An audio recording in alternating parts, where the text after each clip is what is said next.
Hello friends, welcome to my channel.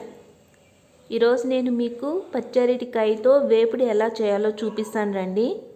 దానికి నేను ముందుగా 2 అరటికాయలు తీసుకొని పైనంతా తొక్కు తీసేసానండి. దీన్ని వాటర్తో ఒకసారి క్లీన్ చేసేసుకునేసి దీన్ని ఇట్లా చిన్న చిన్న ముక్కలుగా కట్ చేసేసుకుందాము. దానికి నేను తగినంత వాటర్ వేసేసుకొని కొద్దిగా సాల్ట్ వేసుకొని కాసేపు ఉడకనిచ్చుకుంటున్నానండి. ఒక 5 మినిట్స్ ఉంటే చాలు, ఇది ఉడికిపోతుంది.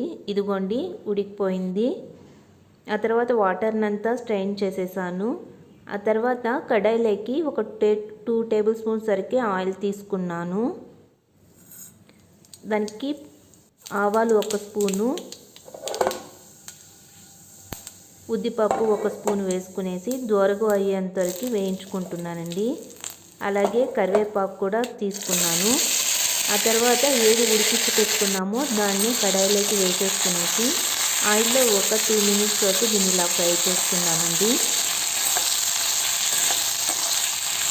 ఇలా ఫ్రై చేసే దానివల్ల బాగుంటుంది టేస్ట్ కమ్మగా.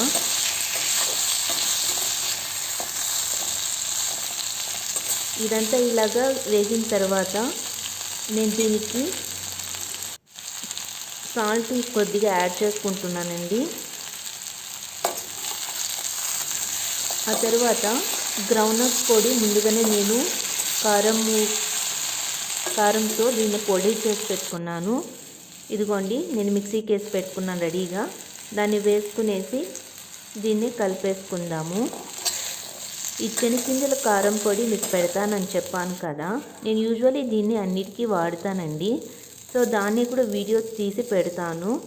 శనగగింజల కారం పొడి ఎలా ఉంటుందని, పల్లీల కారం పొడి. ఇదిగోండి, రెడీ అయిపోయిందండి అరటికాయ వేపుడు.